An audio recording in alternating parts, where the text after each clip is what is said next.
विंध्यापुर नामक एक सुंदर गांव था। उस गांव में तापमान हमेशा ज्यादा होता था, इसीलिए उस गांव में किसान सारे खेतों में मिर्ची उगाते थे। उसी गांव में सुरेश और राधिका नामक पति पत्नी रहते थे। सुरेश उस गांव में कपास और मिर्ची के ही नहीं बल्कि खजूर भी खेतों में उगाता था, और ये वो उसके पिता से सीखा था। वो बहुत लालची था, हमेशा ज्यादा पैसा कमाने की लालच में रहता था, लेकिन उसकी बीवी हमेशा दूसरों की मदद करने में लगी पड़ी थी। जैसे उसके पिता ने सिखाया था, सुरेश खजूर के पेड़ों में हर 6 महीने में एक बार कीटनाशकों का इस्तेमाल करता था। उनकी अच्छा देखभाल करते हुए आए हुए खजूरों को बेचकर उन पैसों से वो खुश रहता था। ऐसे बहुत साल बीत जाते हैं। ऐसे ही एक साल उसे हमेशा से ज्यादा खजूर उसके खेत से मिलते हैं। वो देख वो बहुत खुश होता है, और कुछ दिन बाद वो उन खजूर को उसके गांव में बेचने लगता है। खजूर खजूर, मीठे और ताजे खजूर, आइए बाबू आइए, 1 किलो सिर्फ 200 रुपयों में, आइए बाबू आइए। उसके ऐसे जोर जोर से चिल्लाने के बावजूद और कम दाम में खजूर बेचने के बावजूद कोई भी उसके पास नहीं आता है। ये देख वो बहुत निराश होता है और अपने आप में सोचता है, बहुत मेहनत करके मैं इन खजूरों को बेच रहा हूँ। इस साल तो पिछले साल से भी ज्यादा आया है, फिर भी कोई भी मुझसे नहीं खरीद रहा है। मैंने तो दाम भी कम कर दिया है, फिर भी कोई नहीं आ रहा है। न जाने क्यों इस सोच में पड़ जाता है। अरे हाँ, मैं अपने खजूर को सिर्फ गांव में बेच रहा हूँ, इसीलिए मुझे बहुत कम पैसे मिल रहे हैं। पर अगर मैं इन खजूरों को निर्यात करूँगा तो मुझे और पैसे मिलेंगे। और इतना ही नहीं, इस साल तो खजूर मुझे बहुत मिले हैं, तो मेरा और भी लाभ हो पाएगा। निर्यात करने पर मुझे बहुत सारे पैसे मिलेंगे। लेकिन अगर मैं एक ही बार में सारे खजूरों को निर्यात कर दूंगा तो मेरे पास कुछ नहीं बचेगा और पैसे भी नहीं मिलेंगे। इसीलिए मैं इनमें से आधे अभी निर्यात करूंगा और बाकी बाद में करूंगा। तब तक मुझे आधे के पैसों को संभाल के रखना होगा। ये फैसला करके वो वही करता है, आधे को निर्यात करके बाकी को उसके पास रख लेता है। ऐसे ही वो साल उन आधे खजूर को बेचकर आए हुए पैसों से बहुत खुश रहता है। इतने में अचानक कोरोना वायरस नामक एक भयानक व्याधि का फैलना शुरू हो जाता है। इसी कारण डॉक्टर सभी ये कह रहे थे कि सभी को बादाम, पिस्ता और खजूर खाने की बहुत जरूरत है। ये सुनने के बाद सुरेश भगवान का बहुत शुक्रिया अदा करता है, क्योंकि उसने उसके बाकी खजूर को बचा के रखे हैं। अरे यार, अगर मुझे पहले ही पता होता कि अचानक इस साल खजूर के दाम बढ़ जाएंगे तो मैं उस आधे खजूर को भी निर्यात ही नहीं करता था, उनको भी यही रख के उन्हें बहुत ज्यादा दाम में बेचता था। चलो, जो हो गया सो हो गया, उसके बारे में दुख होकर कोई फायदा नहीं है। अब मेरे पास जो खजूर बचे हैं उन्हें मैं बहुत अच्छे दाम में बेचूंगा। हाँ, ये फैसला करके उसकी सोच के मुताबिक ही बाकी खजूर को वो गांव में ले जाकर बेचने लगता है। खजूर खजूर, ताजे खजूर, मीठे खजूर, आइए बाबू आइए, 1 किलो का सिर्फ 500 रुपए, आइए बाबू आइए, जल्दी आइए। उसके ऐसे चिल्लाने पर 1 केजी का 500 रुपए होने के बावजूद सारे उसके पास आकर खजूर खरीदने लगते हैं। जब सुरेश की बीवी राधिका को पता चलता है कि सुरेश इतने दाम में खजूर को बेच रहा है, तो वो उसके पास जाती है और ये कहती है, अरे ये क्या जी, आप हमारे गांव वालों को भी दाम इतना बढ़ाकर बेच रहे हैं, ये तो नाइंसाफी है। ऐसे ही चलता रहा तो कोई आपके पास खजूर खरीद नहीं पाएगा। आप ही को सोचकर इसका दाम कम करना होगा ना। राधिका, मुझे किसी की परवाह नहीं है, मुझे सिर्फ पैसे कमाने हैं, पैसे, इसीलिए मैं इसे ज्यादा दाम पे बेच रहा हूँ। ये कह के सुरेश वहाँ से चले जाता है और फिर ऐसे सोचने लगता है, वैसे भी सभी मेरे पास 500 के किलो खरीद रहे हैं, तो क्यों ना मैं दाम बढ़ा दूं, सभी तो आके खरीदेंगे ही ना। ये फैसला करके वो अगले दिन से खजूर को 1 किलो 1000 रुपए में बेचने लगता है। गांव वाले फिर भी उसके पास खजूर खरीदते हैं। ऐसे कुछ ही दिनों में उसके पास मौजूद सारे खजूर वो बेच देता है। आए हुए पैसों से वो बहुत खुश होता है और अगले साल के खेती करने के लिए भी उसके पेड़ों का बहुत अच्छा देखभाल करता है। ऐसे बहुत दिन बीत जाते हैं, लेकिन अगले साल उसके खेत में खजूर को ना उगते देख वो चौंक जाता है। अरे ये क्या, इस साल तो खजूर आए ही नहीं। क्या मैंने कुछ गलती किया है? शायद मैंने ही अपने पेड़ों का ठीक देखभाल नहीं किया होगा। इस बार मैं ठीक से कीटनाशकों का इस्तेमाल करूंगा और अगले साल मुझे खजूर मिलेंगे। ये फैसला करके वो उसकी सोच के मुताबिक ही उसके पेड़ों का बहुत अच्छा ख्याल रखता है। लेकिन अगले साल भी उसके खेत में खजूर नहीं उगते हैं और ये देख वो बहुत निराश होता है। हाय भगवान, इस साल भी खजूर नहीं आए। मेरे पास तो खजूर के पेड़ खरीदने के भी पैसे नहीं हैं। मेरे सारे पैसे खर्च हो गए हैं। अब मैं क्या करूँगा? उस दिन से वो इतना निराश हो जाता है कि उसे पता ही नहीं चलता है कि वो क्या करे। इसी दुख में वो उसके घर पे ही रहता है और इसी बात के बारे में सोच सोच कर वो बीमार हो जाता है। उसके पति को अस्पताल में जांच करवाने के लिए भी पैसे ना होने के कारण उसकी बीवी राधिका बहुत दुखी होती है। कुछ भी करके मुझे अपने पति का इलाज करवाना होगा और उनका जांच करवाना होगा, मगर मेरे पास कोई भी पैसे नहीं है। मुझे कुछ भी करके पैसे कमाना होगा, लेकिन मैं कौन सा काम करूंगी? मुझे तो सिर्फ मेरे पति के खजूर के पेड़ के बारे में पता है, लेकिन वो पेड़ भी अभी खजूर नहीं दे रहे हैं। ऐसे ही वो सोचते सोचते उसके खेत में खजूर के पेड़ों के बीच चलती रहती है। कुछ देर बाद पैर दुखने के कारण वो एक पेड़ के नीचे बैठ जाती है। मुझे याद है कि ससुर जी ने किसी से कहा है कि खजूर के पेड़ सिर्फ 50 या 60 साल के लिए खजूर देते हैं। शायद इन पेड़ों के उन साल हो गए होंगे, इसीलिए कुछ भी करने के कारण वो खजूर नहीं दे पा रहे हैं। लेकिन अब नए पेड़ खरीदने के पैसे भी मेरे पास नहीं हैं और दूसरी तरफ मेरे पति का बीमारी बढ़ रही है। मैं क्या करूं? हे भगवान, कोई तो रास्ता दिखा दो। जिस पेड़ के नीचे वो बैठी थी, उसी पेड़ के ऊपर मधुमक्खियों का एक झुंड था। उसमें से एक मधुमक्खी जादुई थी। वो राधिका की बातें सुनकर बहुत दुखी होती है और वो अपने आप में सोचती है, मैं और मेरा झुंड कई सालों से इन्हीं के खेत के खजूर के पेड़ पे खाते हुए बहुत खुश थे और वो सब इसके पति के कारण ही था। अब जब इसका पति बीमार हो गया है, हमें उसकी मदद करनी होगी।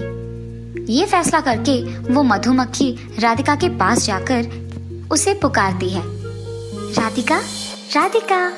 हाँ, कौन बुला रहा है मुझे? राधिका, मैंने तुम्हें बुलाया। राधिका को फिर भी वो मधुमक्खी ना दिखने के कारण वो जादुई मधुमक्खी एक औरत के रूप में बदलकर उसके सामने प्रकट होती है। कौन हो तुम?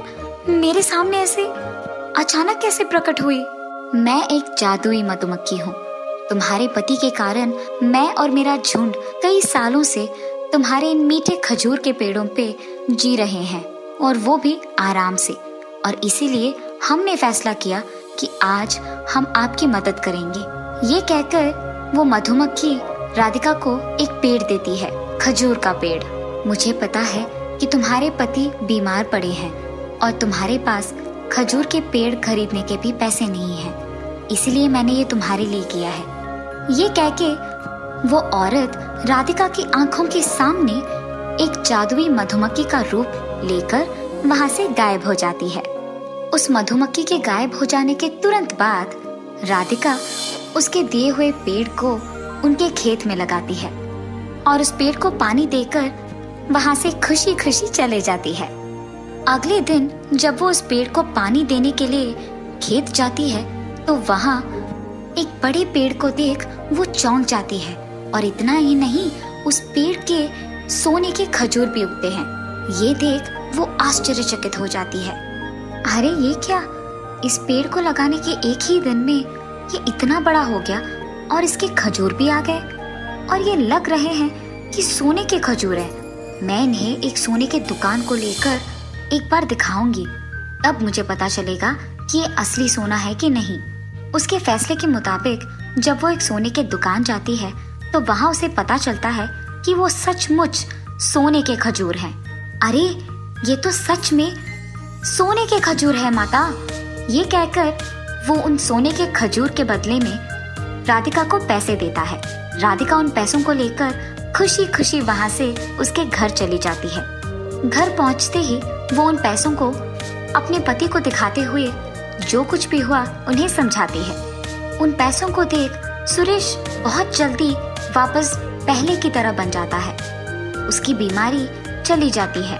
राधिका को बेहद खुशी होती है कि उसके पति को अस्पताल में जांच करवाए बिना ही ठीक हो गए हैं। उसके बाद सुरेश को उसकी गलती का एहसास होता है और वो उसके लालच को छोड़ देता है।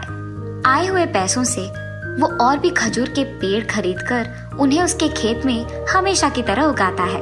इस बार उसके खेत में आए हुए खजूर को वो अपने गांव वालों को कम दाम में देने लगता है, जैसे उसकी बीवी कहती है, और बाकी के खजूर को वो विदेश को निर्यात भी करता है। और उस सोने के खजूर के पेड़ से आए हुए सोने के खजूर को वो सोने की दुकान में बेचकर उन पैसों को भी अच्छा इस्तेमाल करता था, दूसरों की सहायता करते हुए, और एक बड़े घर खरीदकर सुरेश और राधिका खुशी से जीते हैं। एक लंबे समय पहले कानापुर नामक एक गांव में एक संयुक्त परिवार रहता था। नितिन नामक लड़का उस परिवार के बच्चों में से सबसे बड़ा था। उस कारण परिवार के लोग ये मानते थे कि जो भी नितिन करता था बाकी बच्चे भी वही रास्ता पकड़ेंगे। इसीलिए नितिन को ऊंची और अच्छी शिक्षा पढ़ाया गया था। नौकरी की उम्र में आए नितिन नौकरी की प्रयत्न करते हुए बाकी समय में अपने दोस्तों के साथ समय बिताता था। नितिन और उसके दोस्त बचपन से साथ रहने के कारण एक दूसरे से बहुत करीब थे। जब भी नितिन को समय मिलता था, अकेले रहते हुए उसके दोस्त राकेश के घर जाके सभी साथ में समय बिताते थे। इतना ही नहीं, नितिन को खाना पकाना बहुत अच्छा लगता था और नितिन के दोस्तों को उसके हाथ का खाना बहुत ही अच्छा लगता था। सभी मांसाहारी होने के कारण हर बार नितिन कोई नया प्रकार का चिकन बिरयानी बनाता था। नितिन का विशेषता ये था कि वो पकवान खुद की विधि से बनाने के बावजूद भी बहुत स्वादिष्ट रहता था। अरे नितिन, अगर तुम प्रयत्न करोगे ना तो पक्का बावर्ची बन जाओगे यार। मुझे भी प्रयत्न करने का मन है यार, मगर क्या? मेरे पिताजी बिल्कुल नहीं मानेंगे यार। अब प्रयत्न करके क्या फायदा? एक बार बात करिएगा तो ही पता चलेगा ना। मौका ही नहीं है यार, रहने दे। ये कह के वहां से वापस घर चला जाता है। जब रविवार के एक दिन नितिन का पूरा परिवार साथ में समय बिता रहे थे, एक तरफ घर की औरतें सारे रसोई घर में खाना बनाने के लिए तैयारी करते हुए सब्जियां काट रहे थे। तब नितिन वहां जाता है। माँ, चाची, मौसी, क्या बना रहे हो आज? चिकन बिरयानी बना रहे हैं बेटा। 18 लोगों के लिए बनाना है तो समय लगेगा। तुम जाओ, खाना लगा के बुलाएंगे, ठीक है? आज मैं चिकन बिरयानी बनाऊंगा। हटिए सब। क्या तुम बनाओगे? हाँ, 5 प्रकार के चिकन बिरयानी, ठीक 18 लोगों के लिए काफी। ऐसे चिकन को मसाला लगाता है। दूसरी तरफ कढ़ाई लेके उसमें चावल पकाता है। एक मटके में चिकन करी पकाते हुए दूसरी तरफ प्याज, लहसुन और मिर्ची तैयार रखता है। नितिन के खाना पकाने का तरीका देख के वहाँ मौजूद उसकी माँ, चाची और मौसी चौंक जाते हैं। बताए हुए समय में 5 प्रकार के बिरयानी तैयार करके सबको खाना के लिए बुलाता है। खाने का सुगंध घर में मौजूद सभी को आकर्षित करता है। खाने के लिए आए नितिन के पिताजी और बाकी सदस्य यकीन नहीं कर पाते हैं कि नितिन ने ही खुद इतने प्रकार के व्यंजन बनाया। अरे नितिन, क्या तुमने ये सब किया है? जी पिताजी, मटका चिकन बिरयानी, चिकन दम बिरयानी, तले हुए चिकन का बिरयानी, नारियल के दूध का चिकन बिरयानी और चिकन खीमा बिरयानी मैंने ही बनाया है। सूखने से पहले ही खाएंगे। आइए पिताजी। ऐसे सभी मिलके खाना शुरू करते हैं। खाना शुरू किए हुए लोग खत्म होने तक एक भी बात किए बिना खाते ही रहते हैं। खाना खत्म होते वक्त नितिन के दोनों दोस्त राकेश और उज्जवल उसके घर पहुंचते हैं। आते ही हा, लगता है आज नितिन ने ही खाना पकाया है। तुम्हें कैसे पता है बेटा? विधि के सारे प्रयोग राकेश के ही घर पे तो करता है ना अंकल। उसके हाथों में जादू है अंकल, जो भी पकाता है बस स्वादिष्ट रहता है, मुख्य रूप से चिकन बिरयानी। नितिन के हाथ का खाना स्वाद करके और उसके दोस्तों से उसकी प्रशंसा सुन के उसके पिताजी उसकी प्रतिभा पहचान के सोच में पड़ जाते हैं। परिवार के सारे सदस्य नितिन की पाक कला के प्रशंसक बन जाना उन्हें बहुत खुश कर देता है और नितिन को बुला के बात करने का फैसला करते हैं। बेटा नितिन, इधर आओ। तुम्हारे बनाए हुए सारे बिरयानी बहुत ही स्वादिष्ट है। खुद की विधि से बना के भी इतना अच्छा बना पाए हो। मुझे तो पता ही नहीं था कि तुम इतना अच्छा खाना पका सकते हो। अगर मुझे पहले पता होता कि तुम में इतना प्रतिभा है तो मैं तुम्हें बावर्ची बनाने के लिए प्रोत्साहित करता बेटा। पिताजी, सच्ची? मतलब आप जो कह रहे हो क्या वो सच है? यकीन नहीं कर पा रहा हूँ। भैया, क्या बात कर रहे हो आप? मेरे भी बच्चे अब बावर्ची बनने की ठान लेंगे। अरे जीजा जी, बच्चों का भविष्य अच्छा हो इसीलिए तो नितिन को इतनी ऊंची शिक्षा पढ़ाई है। अब आप कह रहे हो कि उसे बिल्कुल असंबंधित काम करो। हमें कुछ समझ नहीं आ रहा। घर के सारे लोग के ना मानने पर नितिन के पिताजी भी कुछ नहीं कह पाते हैं।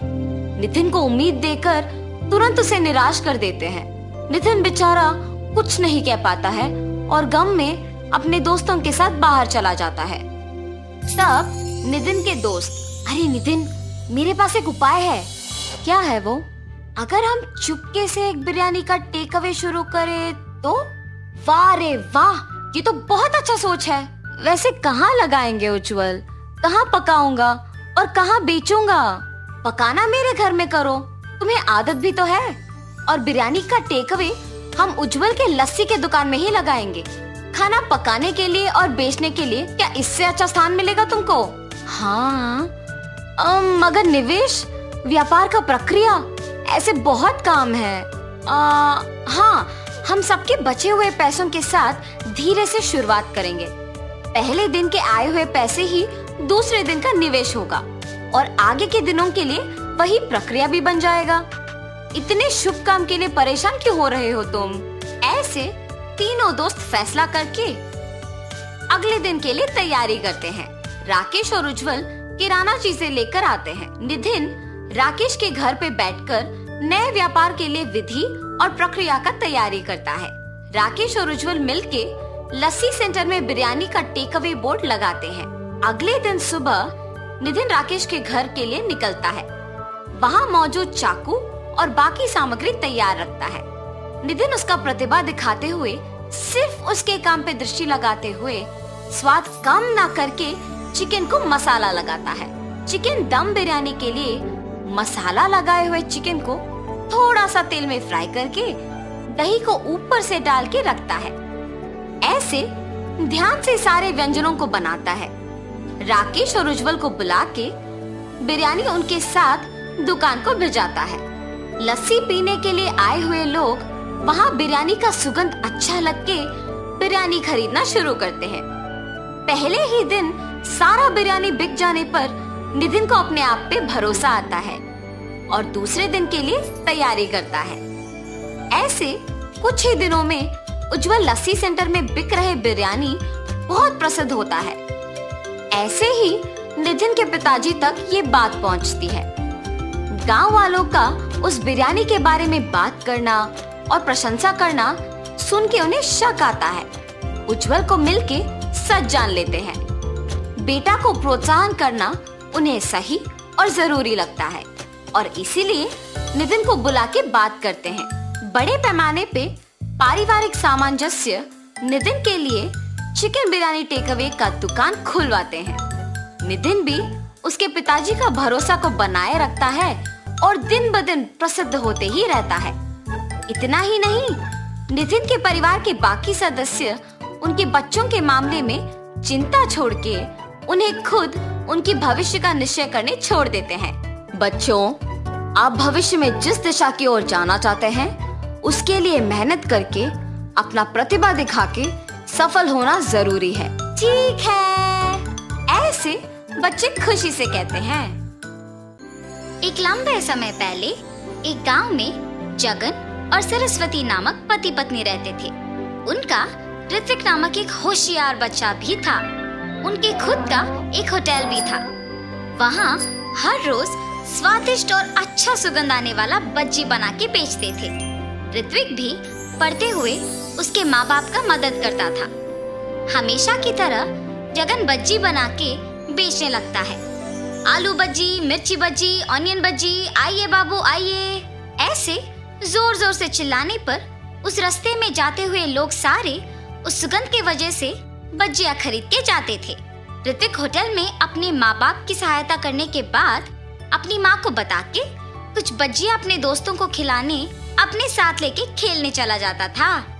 ऐसे उस दिन ऋत्विक हर रोज की तरह उसका काम खत्म करके होटल में से कुछ बज्जियां लेके अपनी माँ को बोल के निकल पड़ा।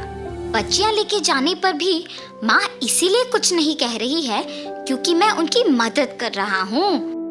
मैं भी सिर्फ इसीलिए उनकी मदद कर रहा हूँ।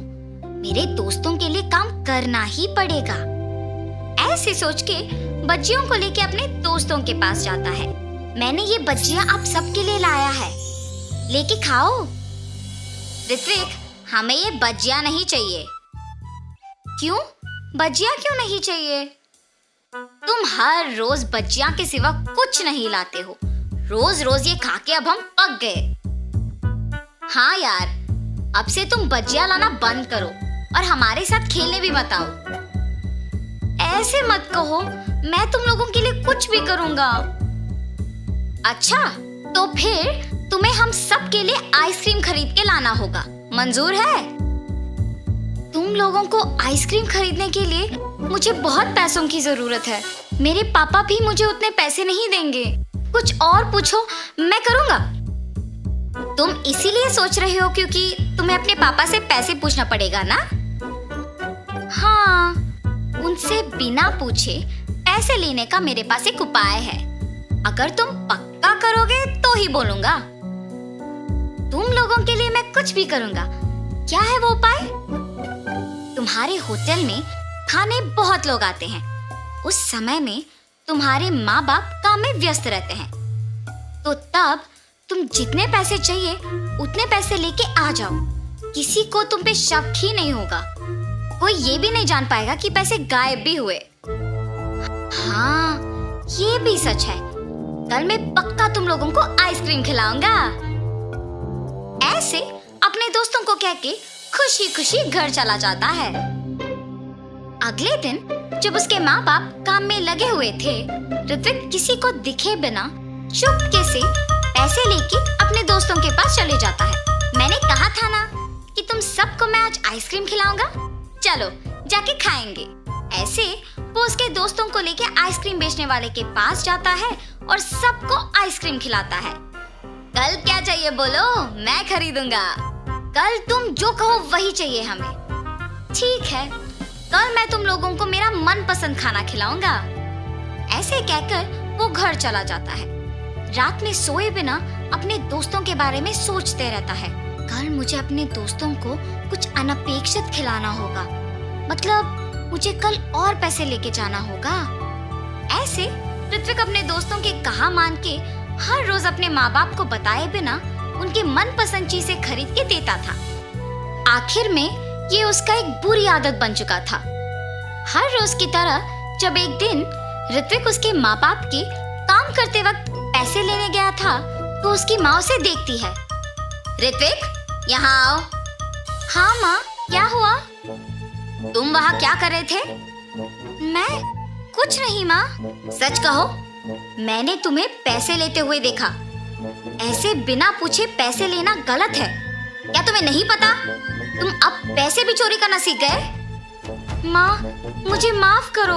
मैंने अपने दोस्तों के लिए ये सब किया है। आइंदा ऐसे कभी नहीं करूँगा। पहली बार है इसलिए कुछ नहीं कह रही हूँ। आइंदा ऐसे करोगे तो चुप नहीं रहूंगी। जी माँ। लेकिन उसकी माँ ये सोच में पड़ के दुखी होती है कि उसके बेटे को ये बुरी आदत आया कैसे। उसकी माँ को जब ऋत्विक ने ऐसे देखा तो वो तुरंत बदल गया। अपने दोस्तों के पास जाना बंद कर दिया। हर रोज अच्छे से पढ़ के अपने माँ बाप की मदद करते हुए रहता था। ऐसे कुछ दिनों बाद अचानक पैसों की पेटी में पैसे नहीं दिख रहे थे। उससे उसकी माँ को ऋत्विक पे ही शक आता है और जो कुछ भी उससे पहले हुआ उसके पति को बताती है। तब जगन और सरस्वती दोनों ऋत्विक के पास जाके पूछते हैं, ऋत्विक, पैसों की पेटी में पैसे नहीं हैं, तुमने ही लिया है ना? माँ, जब से तुमने बोला तब से मैंने चोरी करना बंद ही कर दिया। मेरे दोस्तों के पास भी जाना बंद कर दिया। मुझे उन पैसों के बारे में कुछ नहीं पता। बेटा, अगर तुमने उस पेटी से पैसे लिए हैं तो कह दो हमें, हम कुछ नहीं कहेंगे। अगर तुमने नहीं लिया तो पेटी से पैसे कैसे गायब हुए? किसने निकाला होगा? सच कहो ऋत्विक। माँ, मुझे सच में नहीं पता है कि पैसे कहाँ गए। इससे पहले मेरा पैसे लेना सच ही है, मगर मैंने वो सब बंद कर दिया। अब तो मैंने नहीं लिया। जब से पैसे खो गए तब से जगन और सरस्वती बहुत ध्यान से सब पे नजर रख के काम करने लगे। मेरे पास पैसे खत्म हो गए। कुछ दिन पहले एक होटल से बहुत आसानी से पैसे चोरी कर लिया था मैंने। वापस वही जाके पैसे लेके आऊंगा। ये फैसला करके वापस उस होटल को जाता है। बच्चियां खा के पैसे देने का नाटक कर रहा था और कोई ना देखने के समय में पैसे चोरी करने वाला था जब जगन उसे रंगे हाथ पकड़ लेता है।